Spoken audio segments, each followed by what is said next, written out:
Ranthambore National Park is one of the best places in India and the world to see tigers in the wild. And it's certainly one of the most popular, as you can see here. Because of this, a reservation system is required to book a safari here. And if you don't do it right, you could be left with a subpar safari experience. So if you're confused about the safari booking system, let me walk you through it to give you the best chance possible at seeing tigers.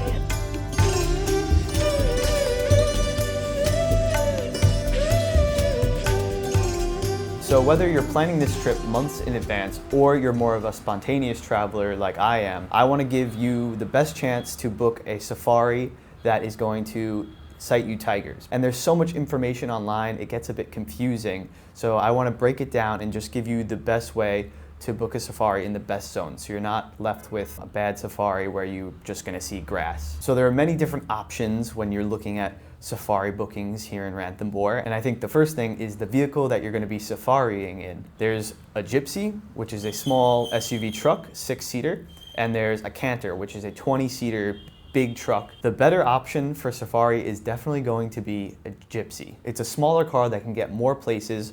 You're going to have to wait on less people getting picked up and dropped off, and it's going to be a quieter experience. The next thing is the zone in the national park. This is a big topic when it comes to Ranthambore. There are 10 zones you can go to. Zones 1 through 5 are the core zones, part of the national park, and zones 6 through 10 are buffer zones. They are technically outside the park. So the most famous areas are the core zones 1 through 5, and that's because there's the most tiger sightings in there. So people are gonna say the core zones are the better zones. The truth is you can see tigers in all of these zones, but you're gonna have better chances in the core zones. My 2 safaris were in zones 3 and 4, and zone 3 is apparently the most coveted zone in the park. So if you want to have a goal, make zone 3 your goal. If you're really against crowds, then maybe it's a good idea to go to another zone, like a buffer zone. Or if you have many safaris and you want a different taste of the park, do a buffer zone. I don't think there's anything wrong with getting a taste of all of them if you have the time. And the last part would be the timing of your safari.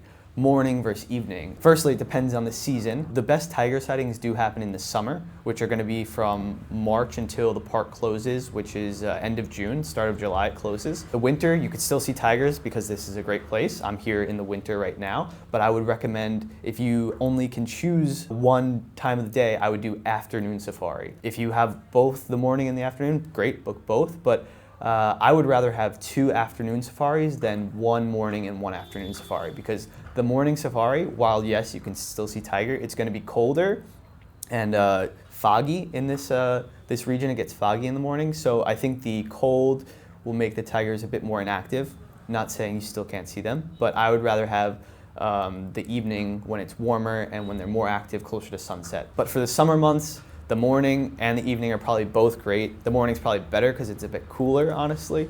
So either one, I think morning or evening would be good. And if I had to give up one of these things, I would say I would rather be in a core zone at the right time in the big 20-seater than having to settle for a buffer zone that is apparently bad in a Gypsy. So take that what you will. There's some information, and now how is it we book the safaris? Because this is the confusing part. So bookings can be done well in advance or they can be done last minute, and we'll break down both. The safari booking system is done through a government website, which I will link below, and you can use that to book your safari yourself. So for advance bookings, you can book up to 90 days in advance. So that's great if you're planning a trip to India in the future, and now you know 90 days from the day you want to do safari, you can go online to this website and book your safari ticket per seat. And for last minute bookings, you can also do this on the website. And it gets confusing on the website because there's 3 ways to do last minute bookings. You can do it 7 days before your safari date, 3 days before your safari date, and you could do it even the day of your safari. And these all are based on tadkal, which is their word for urgent booking. Some seats are reserved for this last minute system, but also the cancellations from advanced bookings are thrown back into this last minute booking. So you can take a look and log on. I think it refreshes at 10 a.m. every day. So you log on at 10 a.m. and you could see what's available for the time slot you want to go on. And from there, you can book your own safari last minute. This government website is great because you know it's legit and you're getting the best rate you can. But even still, I think dealing with the website can be a bit frustrating, you know, entering personal information, going through the booking and paying in a foreign currency. I think the best way is how I did it, and that is not through the booking system. It is through reaching out to travel agencies in the area, safari companies, and hotels. These are the people that live here, they know the safari booking system, they have contacts with people, so they know how to get things done. Of course, this means they're going to add a fee on top of what you're supposed to be paying for a safari, but I think if you're a tourist coming here and you're only here for a few days, I don't think the extra fare is going to hurt you so much.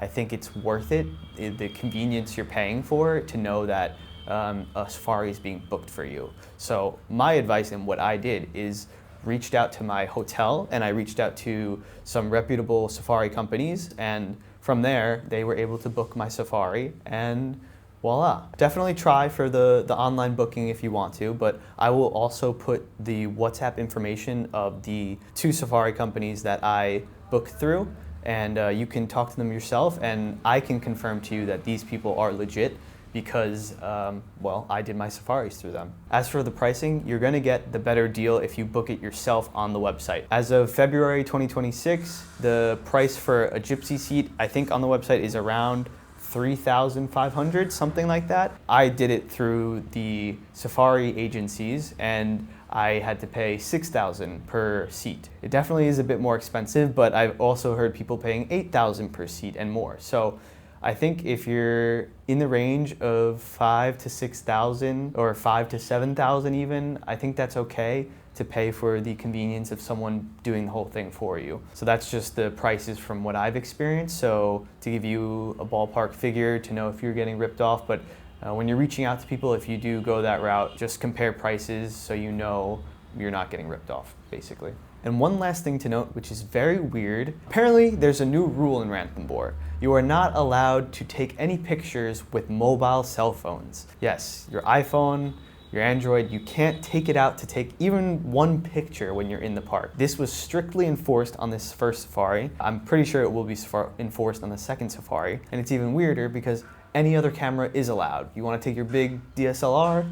Okay. You want to take your GoPro, which is basically the same thing as a phone camera? That's okay, just no cell phone cameras. I think this comes from a rule that they don't want a bunch of tourists taking selfies with the tiger behind them. But the thing is, this is a crazy touristy place, and if you have a GoPro, you could still do that. So I don't know, it's very weird. I was kind of frustrated by it, but my workaround is that, well, I do have a GoPro, so I will be bringing this in for some B-roll, which you'll have seen through this video. But yeah, just a heads up, maybe they'll change it, maybe they won't. So to recap, I think the best safari experience you can book is a 6-seater Gypsy in a core zone, and consider your timing depending on the season. Of course, you can see anything in these parks. Wildlife is all about luck, so at the end of the day, it really doesn't matter as long as you get in there. If you need to take a 20-seat Canter to get into a core zone, fine. If you're stuck one safari in a buffer zone, maybe that's a good thing. Who knows what you can see. But this is just if you're short on time and you're like me and you want to try and maximize your experience.